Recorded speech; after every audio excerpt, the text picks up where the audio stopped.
Frogman actually be the Super Saiyan God? Nope. I'm just perfect in every way. Hey guys, DB Right here, and today we are back with yet another dose of What Ifery, and this time I'm continuing with a what if that I haven't really done in a while. And to be quite honest, I wasn't actually sure I was actually going to continue this one, but per your guys' vote with a whopping 100%, we are definitely continuing this story, and that is... What if Cell Junior turned good? A what if that I originally came up with as an April Fool's joke. But you guys wanted more? We are getting more. As the Buu saga has now come to an end, we are now crossing into Dragon Ball Super territory. Right. Thanks to Cell Junior, aka Curry's appearance throughout the Buu arc, the heroes were able to stop Majin Buu relatively, well, a lot more easily than they did in the original. In fact, we didn't even get a chance to see Evil Buu, Super Buu, and everyone getting absorbed or anything like that. Because of Curry's interference, both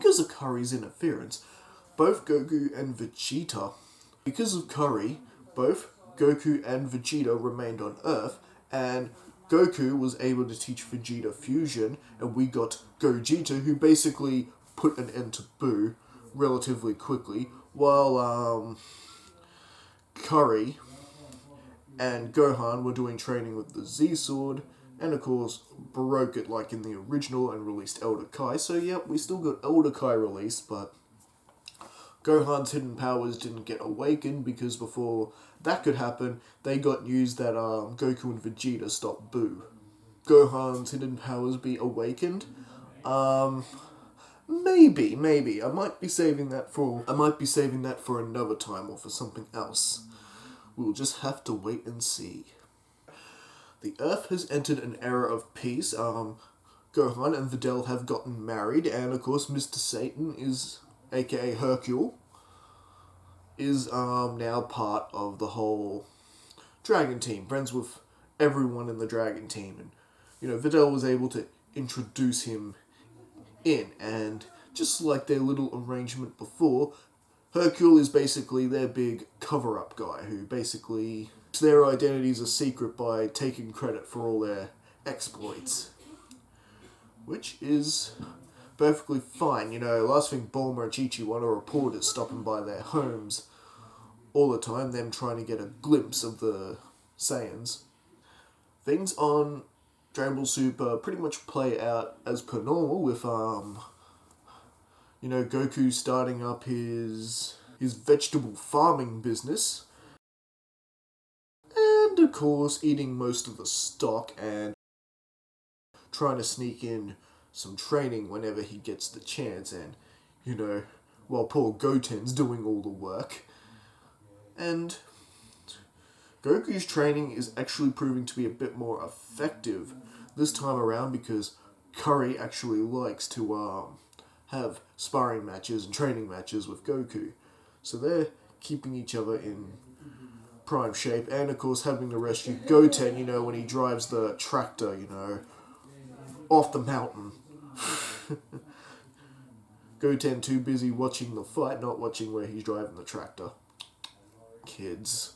So easily distracted. So while all that's going down, and so thanks to Hercule actually giving Goku a handout just like he does in the original, Chi-Chi does allow Goku to run off to King Kai's planet and begin training.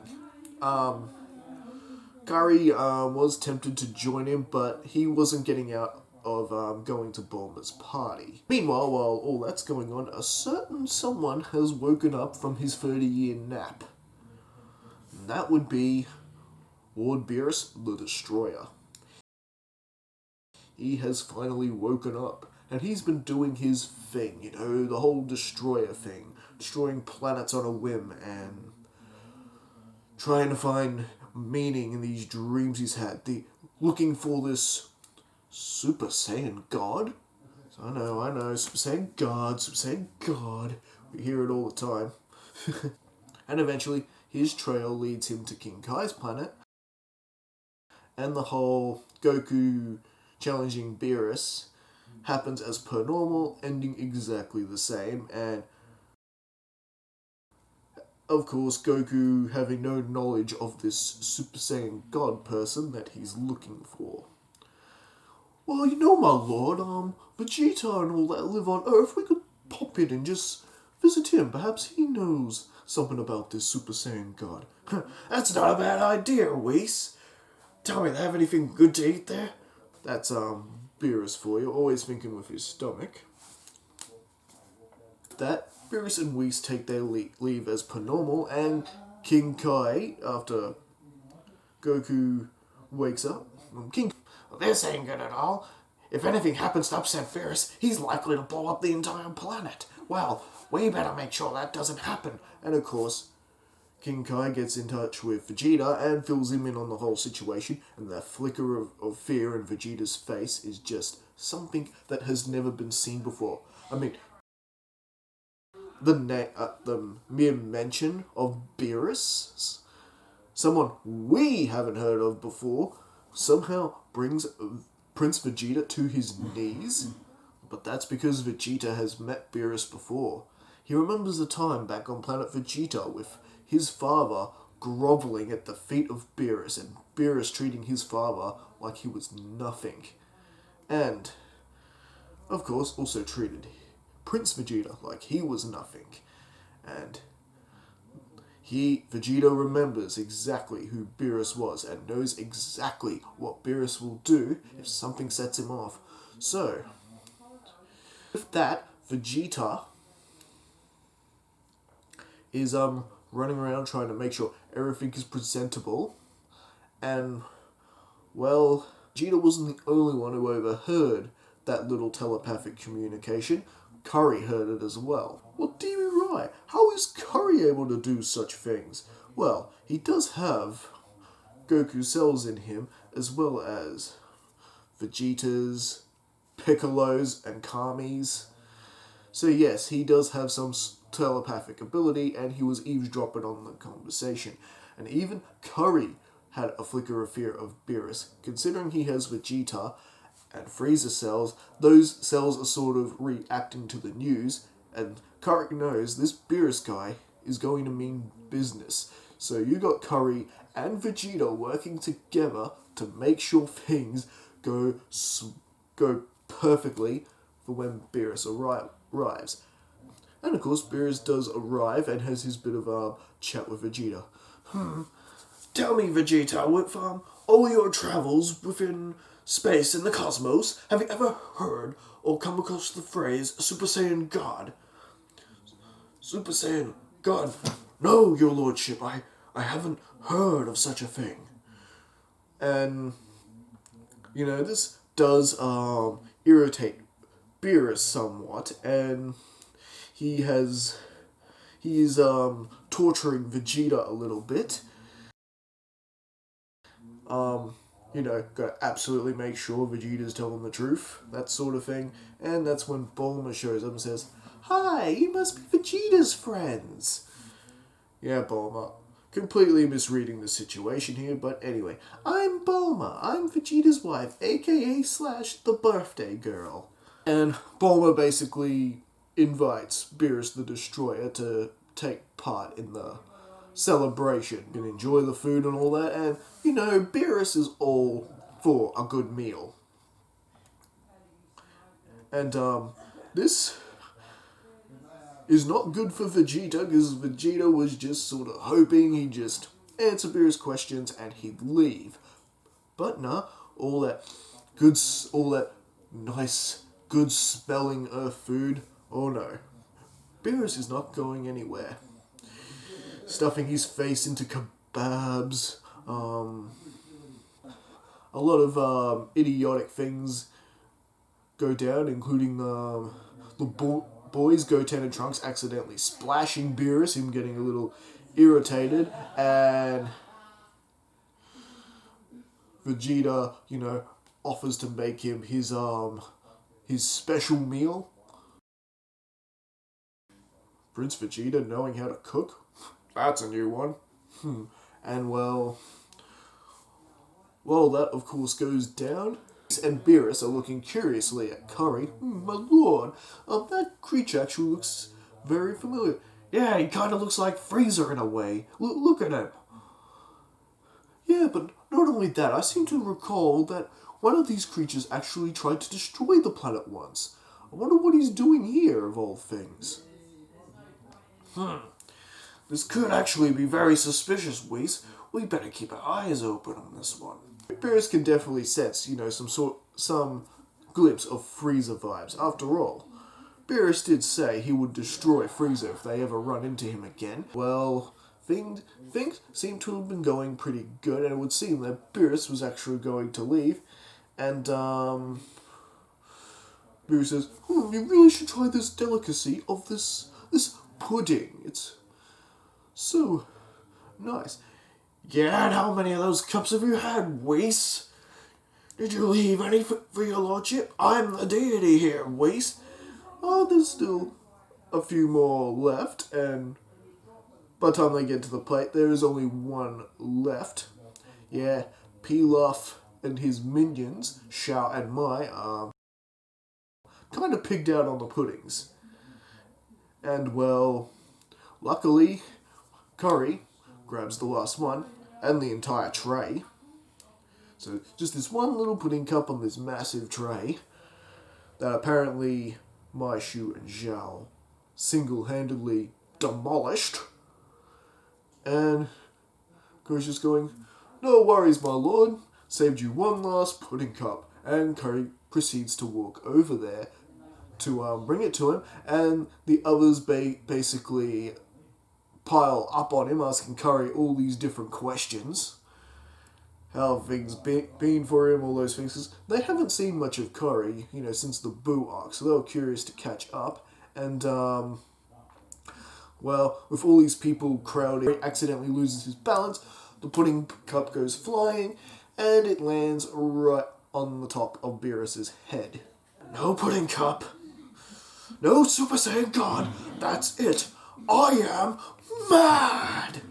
And the fight breaks out. But hey, at least Majin Buu wasn't there to muck things up, yeah? This time, it's all on Curry and everyone who crowded him. And, yeah, the fight breaks out, and Beerus pretty much mops the floor with all of them, including Trunks and Goten fusing into Gotenks, and, Gotenks gets that big spanking he gets from Beerus, just like the original. You bad, bad boy! Pudding may be a delicacy you get to enjoy every day, but I've never had it before. Just the sound of pudding makes my mouth water. Pudding! But curiously, when Curry tries his hand of facing Beerus, Curry's actually holding his own. Curry's a lot less predictable than the other fighters, considering he has all the other cells of all the other fighters. And, Curry just never went soft over the years. He still kept his training up. And, well, Curry was able to take Beerus by surprise for a little bit, but eventually, of course, Beerus does turn the tables on Curry, and he, of course, is also beaten. You're not bad. In fact, I seem to sense a lot of energy from you. A bit of Frieza, a bit of the Saiyans, and the rest of the people here. What are you? That is when, of course, Bulma walks up and gives Beerus a huge slap in the face, and Beerus done dare strike Vegeta's woman. And, well, we know what happens there. You bastard! How could you do that to my Bulma? And Vegeta, of course, powers up. Powers up to the point that his power surpassed even Goku's, and Vegeta actually turns the tables on Beerus and actually gets quite a few good hits in, just like what happens per normal. And well, Beerus still barely even using any of his power, just powers up that little bit more and overpowers Vegeta.